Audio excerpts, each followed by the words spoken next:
Sakura Swirl! Take flight! Hello everyone, welcome back to another Genshin Impact video. My name's Ark Revner and I like to play games, and today we're going to be talking about Kamisato Ayaka and what her best 3 and 4 star options are in terms of weapons. Believe it or not, the footage that I just showed was actually damage from a 3-star weapon. And while the damage that you'll see in this video won't compare to any of the 5-star options that are available, they will come pretty close and will definitely get you through the majority of the game. I was originally going to do an entire tier list of every 3 and 4 star option available for Ayaka, but I thought that that would get very long, boring, and tedious, and honestly, these are the only weapons that I would personally recommend to anyone. So instead, we're going to be doing a deep dive into these 4 weapons and why exactly I think that they are her best possible options for free-to-play players or low-spending players. If you end up finding this video helpful at all, please feel free to leave me a like and comment down below. I'd really appreciate it, and it does help me boost into the YouTube algorithm. And if you want to see more Genshin Impact content from me, feel free to hit that subscribe button. Alright, let's jump into the video. Alright, let's quickly start out with the only 3-star weapon to make it onto this list, the Harbinger of Dawn. You'll notice that the attack is actually fairly low, however, this weapon more than makes up for it with its crit rate and crit damage substats. Quickly going over her stats, we have 126 Elemental Mastery, we have 60.6% crit rate, 246.9% crit damage, 110.4% energy recharge, and 61.6% cryo bonus damage. Although the Harbinger of Dawn does have a low base attack, the fact that it has a crit damage substat makes it very valuable, and the fact that you can also get crit rate in conjunction with that is incredible. The only real issue is that you can lose this crit rate substat if you do take too much damage, so to counteract this you're going to have a healer on hand, and Bennett won't really work because you're going to need to be over 90% health, so someone like Diona is a much better fit. As for my artifacts, I am going to be using a full Blizzard Strayer set, and I'm going to be using the same set throughout the entire video. My Ayaka is going to be C0 the entire video. I actually don't plan on getting any constellations for her, and her talents are currently sitting at 888. Okay, but before we actually get into the full damage showcase, I need to show you guys something. So remember how I said that the crit rate is conditional? So essentially the biggest drawback to this weapon is that you always want to be above 90% health. So long as you're above 90%, then you're able to crit a lot more often depending on how many refinements that you have on the weapon. However, as soon as you end up getting hit and you get knocked below 90%, you're going to end up losing all of that additional crit rate. This is why having a shielding character and a healing character is almost essential if you're going to end up using this weapon. Essentially, you're going to have to be aware of how much health you have at all times in order to utilize this weapon to its full potential. So I actually had to think really long and hard on how I wanted to showcase these weapons, and I finally settled on showcasing each weapon inside Spiral Abyss, Floor 12, Chamber 1. I wanted to do this because I wanted to show just how viable these weapons actually are, and although they will not be doing nearly as much damage as a 5-star weapon, they are more than enough to clear the current content, even if it is a little bit more difficult. I do have to say though, the Harbinger of Dawn in particular out of this entire video was probably the most stressful of the 4 because I just had to constantly make sure that my health was full. I'm so used to playing in a way where it doesn't matter if I get hit a few times, I can just get back up and keep playing. But with the Harbinger of Dawn, you really do have to be cognizant of your health. You really have to make sure that you are constantly above 90%, because the second you aren't, you're losing out on a lot of crit rate. That's why I would definitely pair Ayaka with either Diona or Zhongli if you want to use this weapon, because I think that just having that shield, having that extra security just makes it so much easier to keep up that crit rate. Another thing that I do have to mention about this weapon, or at least my weapon in particular, is that it is R5. This should be pretty easy for just about anyone to do, even if you are free to play, because they are so common in the gacha. But I actually do think that that gives this weapon a huge leg up when comparing it to the other weapons in this video, because typically when you have an R5 weapon, it tends to start competing with an R1 weapon of the rank above it. And one last thing that I really like about the Harbinger of Dawn is that if you ever do upgrade to a 4-star weapon, you can just pass this along to any of your other units. Alright, and next up we have our first 4-star, the Amenoma Kageuchi. I absolutely love this weapon on Ayaka, and I'm so happy that this is a free forgeable weapon. In fact, I think that it is hands down her best forgeable weapon. Most of our stats are going to be more or less the same, except for crit rate and crit damage, which will both have decreased since we do not have those substats. However, although we did lose a lot of crit rate and crit damage substats, we did gain a lot of base attack and attack percentage from its substat. Also keep in mind that this weapon is actually level 70 as opposed to 80, like the Harbinger of Dawn that we just showed, so it actually has even more potential moving forward. However, what really makes this weapon shine is its passive, where you can stack Secession Seeds in order to get energy back after using your burst. This can stack up to 3 times, and refunds you 6 energy per Secession Seed. The amount of energy that you get back is completely dependent on how many refinements you have, so you'll have to decide if this weapon is worth refining for you, although I think that this is one of the only craftables that really is worth refining multiple copies of so that you can get more energy back. And just like before, we're using a 4-piece Blizzard Strayer set, we're at C0 and talents are 888. Alright, and just to quickly show how this weapon works, all you have to do is activate your skill. And it's actually really nice because you don't even have to hit an enemy, you just have to activate your skill and you will gain a Secession Seed. The Secession Seeds are actually indicated by these tiny little orbs that circle around the sword, very similar to the Blackcliff Longsword. Alright, and now let's take a look at it in battle so that you can see just how much energy you're actually getting back after you use your burst. So as you can see, it's actually pretty substantial. In fact, my burst is pretty much halfway charged again. And since Ayaka's burst is essentially half of all of her damage output, being able to get it up on command is extremely valuable. Alright, but now let's actually take a look at its performance in Spiral Abyss. Honestly, I have to say that I was pretty impressed. Despite only having this weapon leveled up to level 70, it still put in a lot of work. And it was also nice because since you're fighting low and high tides in the Spiral Abyss currently, it's really nice to have that extra bit of energy whenever you pop your burst, because honestly it's really stressful not being able to get it up quickly enough because the time is ticking down and you want to be able to use your burst as quickly as possible.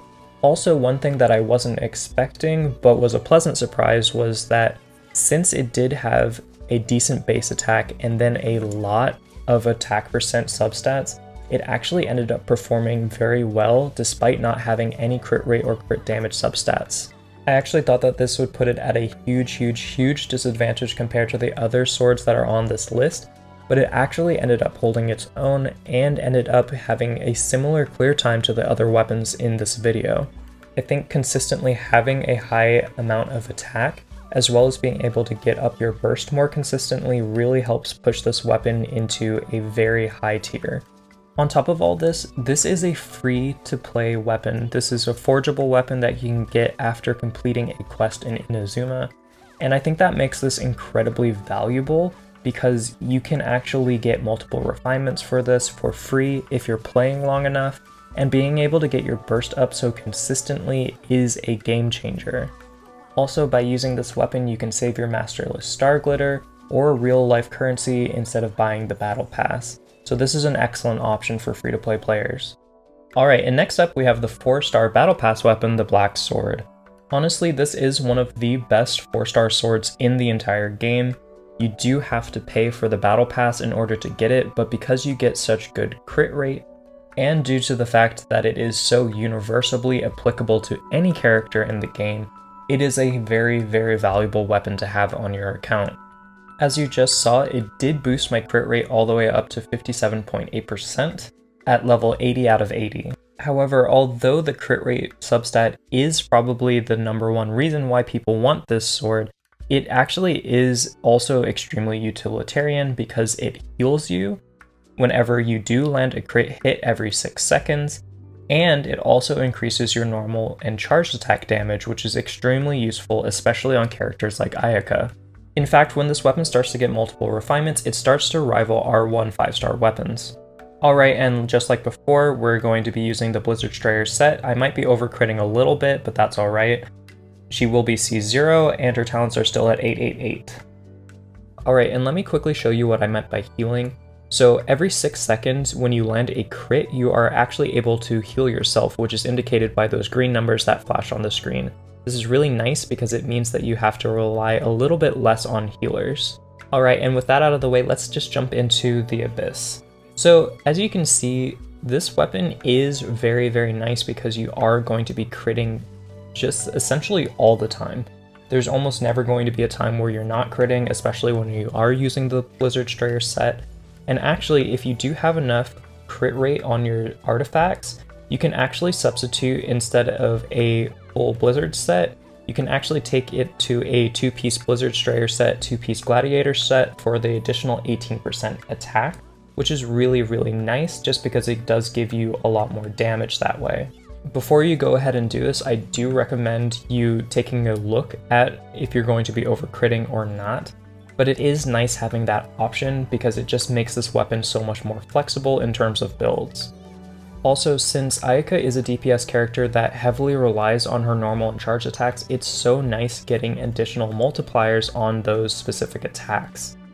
This paired with the fact that you can keep her out on the field a lot more often because you are healing whenever you are hurt every 6 seconds, just makes this weapon a very good weapon overall, and I personally do believe that it is worth getting the battle pass if you do want a copy of this weapon. It's so flexible, and it's not just good on Ayaka, it's good on just about every single sword user in the game currently, so it's definitely something that will help your account out if you can spare the extra change. The only slightly negative thing that I do have to say about this weapon is that it does have a pretty low base attack, but it makes up for it in my opinion just by having a lot more consistency compared to other weapons. And last but not least, we have the 4-star weapon, the Blackcliff Longsword, which is currently considered to be Ayaka's best damage dealing 4-star because of its crit damage substat. And I do have to agree. As you can see, I'm up to 234.5% crit damage, which is pretty insane, especially if you are a free-to-play player. This is achievable. I do really like this weapon. The only issue that I do have with it is that you do have to build up stacks in order to get the attack boost from the passive. And this can be really frustrating because you can only do this after defeating an enemy, and when you're fighting enemies like bosses, that's just not possible. However, when fighting in places like Spiral Abyss where there's a lot of enemies or mobs, then all of a sudden this weapon becomes an absolute beast because it just keeps stacking its attack every time you defeat an enemy up to 3 stacks. Alright, and like before, we will be using the Blizzard Strayer set to make sure that our crit rate is high enough, and just like before, we will be at C0 with talent levels 888. Alright, and now let me quickly show you what I meant by those attack stats. So essentially every single time that you defeat an enemy up to 3 enemies, you will be getting an attack boost. It is a pretty substantial attack boost, especially when you do get all the way up to 3 stacks, so anytime that is a possibility, you definitely need to be doing so. The biggest problem with this weapon is its lower amount of attack, so being able to stack this up and get your attack back up to a very good place is going to be a top priority whenever possible. And just like the Kageuchi, there is an indicator, which are the glowing circles surrounding the sword. You can count them up to 3 to tell whether you're at max stats. Alright, and now let's take it into Spiral Abyss. So what I noticed was that this weapon performs extremely well in Spiral Abyss because you are able to take down multiple enemies and thus stack up as many attack boosts as possible. This does fall off when you are fighting single enemies, so that is a big issue that I do have with this weapon, but overall I think that it performs very well and has one of the highest damage outputs out of all the weapons that I've previously mentioned. I currently only have this weapon up to level 70, but it's still keeping up with some of the other weapons that were level 80. However, I can't go through this video without mentioning that there is another big drawback to this weapon in particular, which is that you do have to spend your Masterless Star Glitter in the shop in order to obtain it. This essentially means that you will be giving up possible summons in exchange for this weapon.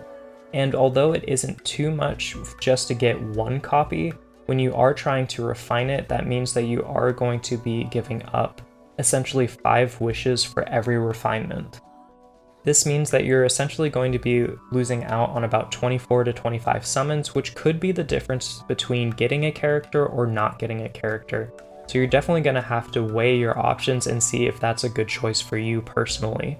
However, that being said, like I said, this is probably her best damage dealing weapon in terms of 4 stars. You will get the highest numbers, and because of the Blizzard Strayer set, you will still have pretty good consistency to go with those big numbers. I think it's really just going to come down to what you personally want for your account and what you currently have available or don't have available. Alright, and with that, I think that's about everything that I wanted to cover. There were a couple other weapons that could have made it onto this list, but I just thought were either a little bit too hard to get as a free-to-play player or low spender, or they just didn't quite match up to the weapons that I currently listed. If you made it this far into the video, thank you for sticking around, and feel free to leave me a like and comment like I mentioned before. I'd really appreciate it, and it does help me boost into the YouTube algorithm. And if you enjoyed the video and want to see more content from me, please consider hitting that subscribe button. I'd love to have you aboard. Alright, well, that's all for now. Best wishes. Bye.